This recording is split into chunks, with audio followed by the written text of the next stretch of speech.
This is NDTV and you are watching NDTV Prime.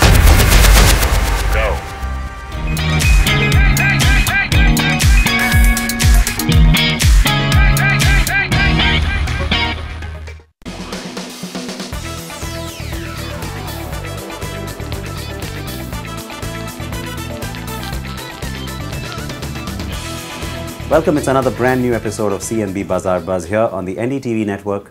I'm Siddharth Vinayak Patankar. We'll start off straight away with a brand new car.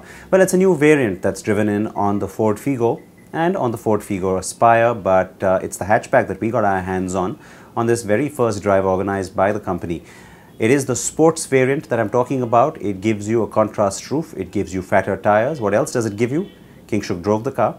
Here's the review.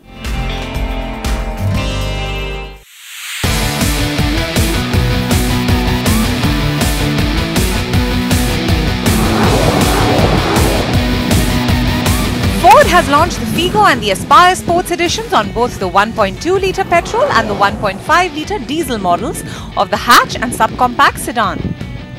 We were invited to Ahmedabad for a quick drive on the new Figo Sports with the diesel engine.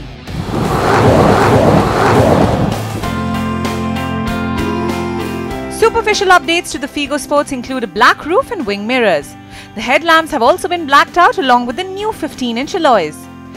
The sports variant also gets an S decal running along the length of the car and a new honeycomb grille up front, making the car look quite different from the regular Figo. Rounding things off is a rear spoiler, which apart from looking good also contributes to better aerodynamics.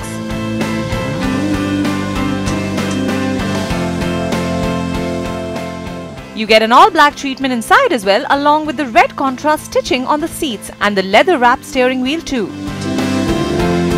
Figo and Aspire Sports are offered on the titanium variants of the petrol and diesel variants. Therefore, you get the same levels of equipment as is on the regular Figo and Aspire. This means that you get dual airbags, ABS with EBD and a dock for your mobile phone. There's also Bluetooth connectivity, USB, aux-in, etc. The company could have offered the sports package on the Titanium Plus trims as well. The topmost trim gets you an 8.89cm multifunction display screen, Ford Sync app link with voice control, telephonic controls on the steering and 6 airbags.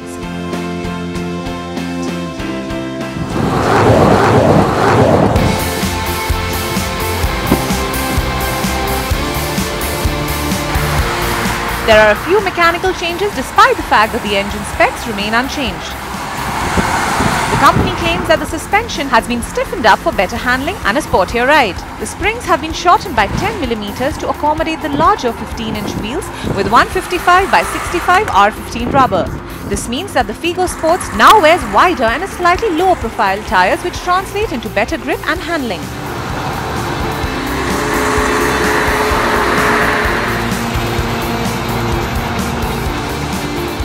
We would have loved it if Ford had bumped up the power in its 1.2-litre petrol and 1.5-litre diesel engines. If not, the company could have offered the 1-litre EcoBoost petrol engine too. We had the opportunity to drive the 1.5-litre diesel and are happy to say that the engine still retains its familiar mid-range grunt that makes driving in the city easier.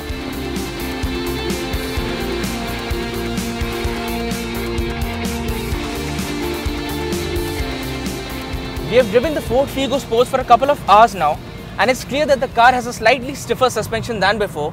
Also, it now sits on 15-inch wheels with slightly wider tires and a lower profile as well. This makes the car even better handling than before. With the updates, the Figo Sports with the 1.5-litre diesel still has a claimed mileage of 24.29 km per litre. The 1.2-litre petrol can go for 18.12 km on a litre. Surprisingly, the Ford Aspire has the same mileage figures as on the Figo, be it the sports variant or the regular variants. The Ford Figo is a hatchback we have called segment best on a number of occasions, and the sports variant gives you even better handling and makes the car an even more compelling buy. Ford could have definitely offered the sports edition on the 1.5-litre petrol with its dual-clutch automatic transmission. At 6,32,000 rupees for the 1.2-litre petrol and 7,22,000 for the 1.5-litre diesel, the Figo Sports is well worth your consideration. As always, many of you have written in with many of your queries. Let's try and squeeze in lots of them now, and I will try and give you the best answers I have. So the first question is from Zuhair. He's posted on our Facebook page. When is the TVS Akula 310 going to launch, and what's the expected price? Well, Zuhair, firstly, TVS Akula, that was just the concept name, and it looks like it's going to be the Apache RTR 310, and the launch is expected around July. That's what the rumor mills are rife with, and it seems like the bike is now ready for launch. So July is when you can expect it. Price range, well, again, there's a lot of speculation there because TVS is very sort of worried about how to position this bike, both in respect to its current range, the RTR 200 4V, and also what BMW will want to do with the GS 310 when that launches. So we're talking about maybe 1.6 to 1.75 lakh rupees. The next question from Taran is a long one, but it's an interesting one. With diesel and petrol prices changing on a daily basis from the 1st of May, what implications do we have as the end buyer? And is it going to be relatively cheaper or more expensive? Help us understand this better. Well, I wish I had a crystal ball to tell you exactly what the prices are going to be, but that's the whole point, really, Taran. Prices will no longer be controlled. Now, we've seen a deregulation of prices for some time now. However, it wasn't an absolute market control, which is what is now kicking in. With that, what it really means is that you will pay competitive prices with respect to global crude oil prices. So the good news is that the trends over the last few months, in fact several months now globally, have been that prices have actually stayed pretty low, and the chances are that at least for the short term you will actually find the prices dropping just a little bit. But this is of course speculative. It will be governed, like I said, by those global prices, and that's something that will be monitored now on a daily basis. So they won't really fluctuate every day. But having said that, on a weekly basis, you might see a few paise going up or down. It won't be a drastic change though. Now, a question that we want to bring you from our Car and Bike YouTube channel. This is, of course, something we encourage you to do. Take a look at our videos on our YouTube channel. All you have to do is search for Car and Bike. And the question is an interesting one. I am 6'3" and I'm looking for a compact SUV. Please let me know what's suitable for me as per my height. Hyundai Creta, a Ford EcoSport, or the Nissan Terrano. Well, you know what? All of them. You don't have to be worried about it because it's not as if, you know, the Ford EcoSport being a subcompact SUV becomes sort of cramped or tiny, because it has a nice high roof. And so the trick really is to go and test drive all three, preferably on the same day, because it will come down to individual comfort. From a height perspective, I don't think either of those vehicles is lacking. The Ford EcoSport has the advantage of being the most compact, and the Creta is the best seller, and it gives you a whole lot of features as well, though the Terrano has recently been facelifted. So am I helping you? Perhaps not, but the point is, check out all three vehicles. Make sure you get the one where you find the seat most comfortable.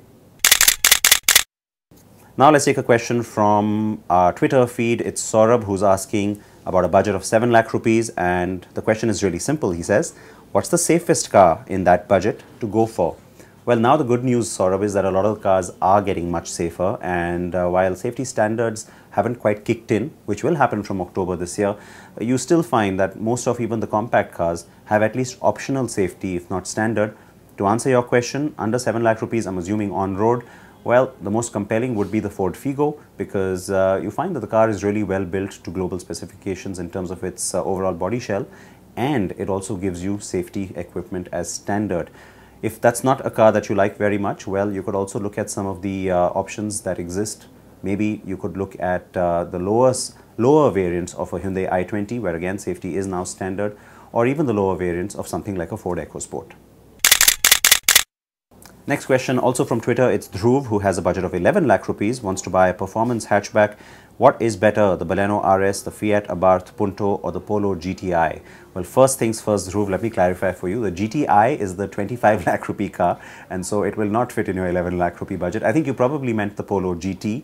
It does become a very compelling buy because the car is sporty, it has a good suspension, it's well built, and it is sort of performance oriented, though it's not the more powerful version like the GTI is. Now, if you have the 25 lakh rupees to spend, the GTI is the best performance hatch in the country.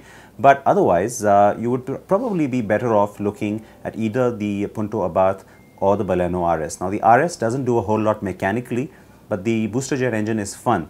The Abarth Punto is actually a lot more fun and more sporty. The reservation everybody does have is resale value given Fiat's position in the market. Back to Facebook for a quick question from Soham. Since summer is here, what's better for the tires, nitrogen or regular compressed air? Now, the jury is out on this one because a lot of people will swear by nitrogen. I'll tell you what, most of the time, it's always better to just stick to what is specified, in the sense that what most tires, most cars are really built for, which is regular compressed air. So, you know, it's also easier to get, it's also cheaper, and it's also something that you don't have to worry about too much. If you find that it's getting really hot, and depends on what part of the country you're in, you could just simply make sure that you have a slightly lower tire pressure than you usually would on that car.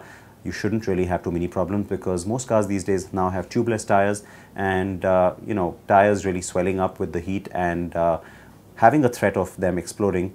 That's something more or less in the past. So just keep the tire pressure maybe 1 or 2 points lower than usual. You should be fine with regular air.